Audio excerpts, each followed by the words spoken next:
Welcome here in hall number 9 at the SPS Show 2025. In the next 20 minutes, I want to show you some benefits of open automation approaches in hydrogen applications. Let's start why we talk about hydrogen.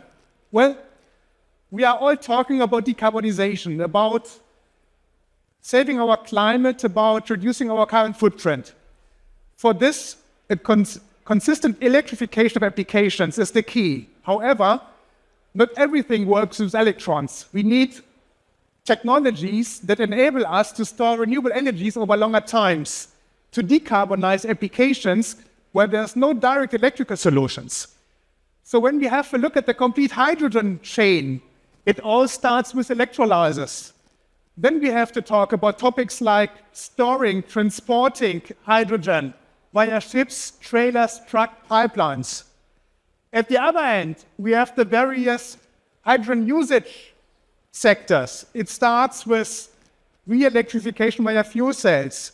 It also is used as a feedstock in the chemical industry. And more, hydrogen becomes interesting in industrial applications where we do not have a direct electrical solution. For example, production of carbon-neutral steel, of ammonia production. Hydrogen is a feedstock in the chemical industry for the various methods that we have there in petrochemicals and the pharmaceuticals where we need hydrogen as a feedstock. And finally, we also talk about topics like synthetic fuels, for example, for future aviation applications and deep sea shipping. All these applications involve quite sophisticated processes. One of the core questions of our customers in this field is how they can ensure the functionality and availability of the customer solutions in hydrogen applications, be it electrolyzers, be it fuel cells, be it transportation applications. Another big topic, however, is how they can quickly meet new market requirements. And actually, this is one of the core questions nowadays. So my colleague already mentioned, hydrogen is a key topic, is a hype topic. On the other hand, hydrogen is not picking up so quickly as everybody expected. And one of the reasons for this is, at least this is something that we are told by our customers, is the requirements are not clear, especially the regulations and standards are not clear. They are so quickly evolving that somebody who wants to build an electrolyzer today cannot be sure if this electrolyzer can fulfill the requirements of tomorrow. And there he needs a technology which enables him to adapt very quickly to changing customer requirements. And finally, and this is also an important topic, how can ensure security, safety, and other compliance-related requirements. And actually, this is also in connection with the point I mentioned above. Regulations in this field are changing very quickly nowadays. So actually, every month, there's a new regulation, new standard, and suppliers of hydrogen-related applications have to fulfill the standards, and they need technology to do this. And this is where open automation solutions come into the game. Before I get to the actual technology, one key message here really is there are 3 big topics on the regulatory side which every stakeholder in hydrogen has to take care of. It's the topic of functional safety. It's the topic of explosion protection. However, more and more, it's also the topic of cybersecurity, because we see, for example, when we have hydrogen-powered gensets that are used as emergency power units, they often are located in critical infrastructure, and then we are automatically also the topic of cybersecurity. That means an automation solution has to cover all these 3 aspects here to be future-proof. What are examples for this? Let's have a look into more detail into a specific application. This is the interior look into the black box of a fuel cell system. So the actual heart of the fuel cell system is the stack. This is the place where the electrochemical processes take place. So in a fuel cell, we feed in hydrogen and oxygen, and via the electrochemical process, we generate mainly electrical power, but also heat, and as a byproduct, water. To make this core process work, We need a lot of auxiliary functions. We need fuel processing. We need water treatment. We need ventilation for proper cooling. We need power conditioning on the output side so that we can adapt the output power of the fuel cell to the connected loads. But to make this work, we need a brain. And the brain is the automation system plus the safety system. So these are actually ensuring that the complete process works properly. And you see, this is a fairly complex interconnection of different sub-functions. Every system is different, and you have to react to these differences. You have to make them work together. And this is, again, where open automation platforms have their benefits. What are now the characteristics of open automation platforms? Well, open automation platforms, on the one hand, offer flexibility in engineering. Every customer who has worked with PLCs in the past can work with PLC programming based on 61131. That's the standard. However, more and more, especially with the young engineers, we see the demand for high-level language programming. And we also see the demand for model-based application development, especially in this very quickly developing environment, so that you can simulate your process on the one hand and take the simulation model and run it one-to-one on your PLC platform to copy this as a kind of digital twin, actually. Another big topic is open automation standards. Nobody wants to work with proprietary protocols, proprietary technologies, because, to be honest, we are not in a position that we can do everything on our own. We have to interconnect with third-party equipment. And the interconnection with third-party equipment becomes easier when we completely rely on open automation standards and non-proprietary protocols here. This also involves open source support in this case. Another big topic is the topic of modularity. As we just saw one slide before, we have different sub-functions in hydrogen systems. They also evolve over the time with changing customer requirements. That means a system I've engineered for today may need changes in the next year, next month. And if I have a monolithic automation solution with a dedicated number of I/Os, then I'm lost. I need something which I can extend in the future, where I can integrate new functionalities, new requirements. And this is where modularity comes into the game. And finally, scalable performance is key. I may start small today, but because of future requirements, the performance requirements for my control platform may rise, and I need a path that I can adapt to these higher requirements, that I can increase the calculation performance of my automation platform. And this is actually a point where our PLC platform, PLC Next, comes into the game. Right from the beginning, this has been developed as an open, flexible automation platform. So all the requirements that we discussed just one slide before can be covered with this platform. It starts with the flexibility on the I/O side. And as I mentioned already, there are three key technologies that we always talk to our customers about when we talk about hydrogen applications. They are cybersecurity, functional safety, and explosion protection. Our PLC Next platform has been developed according cybersecurity guidelines, according 62443. That means we are also prepared for the upcoming requirements of the Cyber Resilience Act and NIS2.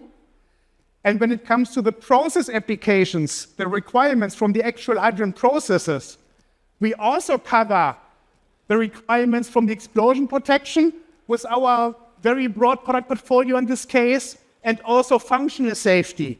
And this is kind of an interesting interconnection here. We have customers who try to avoid explosion protection at any cost because they do not want to mess around with all these explosion protection regulations. They, however, then put much more effort into the yellow stuff, into the functional safety. On the other hand, we have customers who are used to deal with intrinsically safe signals, and they are happy that we can provide this broad range of I/O modules, maybe in connection with our signal transducers from our interface portfolio, to accommodate all these different signals from the explosive environment. Above the I/O level, we have our scalable control level. So we can start small for pilot applications, for prototypes. But when the applications evolve, when the requirements grow, then we can switch to higher performance PLCs. And we can also kind of outsource certain functionalities, for example, by integrating edge devices to have the data acquisition at a separate position at the boundary between the IT and the OT world, and in the field we work with PLCs. And this is then complemented by the flexible engineering platform where we support classical PLC Next programming based on 61131 up to high-level language programming as well as model-based development. And we have several customers who like this flexibility, especially that they can use all these three different approaches in parallel on the same platform here. And finally, because of the open communication standards, we are flexible to connect to upper-level systems, to our own SCADA solutions, but also third-party SCADA solutions, so that you are not locked in with a specific technology. Let's have a look at some specific examples here. This is the interior view of a fuel cell application that we realized with a customer in Australia. And here you also see the data acquisition completely based on PLC Next. And we have somewhat cut here at the lower level, here the control section. Actually, what I just mentioned, we have a dedicated PLC locally that does all the I/O handling here. But here, sorry for the cut here, an HPC that does decentralized data aggregation and connects this to the upper level cloud. So kind also of a load sharing. The time-critical processes are done here on the PLC, and the less time-critical processes here on the HPC for the data aggregation and the data logging actually. The next step here is electrolyzers. This is the interior view of a 1 megawatt electrolyzer system. And here we had a very, actually, more or less complex project. Actually, here the discussion with the customer didn't start about automation at all. It started all about safety. So the core question of our customers was, what do I have to do to get a safe system? And this actually started with a consulting process where together with the customer we did an application analysis, identified the potential application risks, and together with the customer we worked on mitigation strategies. All completely product agnostic in the first step. Just in the next step then, we then also provided our customer with a proposal how this could be achieved based on PLC Next in this case. And finally, our experts also supported here the customer with programming services, because doing a standard PLC program is one thing, but doing a program that involves functional safety requirements is another one. And some customers are happy if we can support them in this case with dedicated services to mitigate the risk in the project in this case. And finally, an example from the transportation distribution section, so the middle section that we saw in our big landscape. Here in this case, we could really prove the flexibility and openness of PLC Next, because actually in this application, we run it in the field level, but in the data acquisition level above. This is an aerial view of the actual production site for the hydrogen. So we have the electrolyzer system, which involves the third-party PLC. We have the compressor, another third-party PLC. We have the hydrogen trailer here for the transport of the hydrogen from the production site to the consumption site. And here actually the requirement of the customer was to aggregate all the data from the different assets in this application into one big data platform, into a SCADA system. And the big benefit of our solution here is that we can talk to any kind of protocol actually. So based on our open automation platform, we were able to integrate the different third-party stakeholders, normalize the data, connect it in an IT-secure way to the SCADA system of the customer so that he has a complete overview about the situation in its application. And this is also, again, the big benefit of an open automation platform. So to summarize this, what are the benefits? Benefits of automation, open automation technologies reduce engineering times because you are not locked into proprietary protocols and you are flexible in the engineering. Open automation technology allows you quick adaptation to changing requirements, which is especially important in today's hydrogen world with the fluctuating normative environment that we currently have. Another big advantage is we can enable the integration to hybrid applications. And we will see this more and more in the future. We will, of course, today already combine renewable energies with hydrogen production. But we already have inquiries and projects where we also have to integrate battery storage, where we have to integrate re-electrification via fuel cells, where we also have to integrate e-mobility. This involves dozens of different interfaces, which all have to be accommodated, which is much easier with an open automation platform, which is also modular and which is scalable in performance power.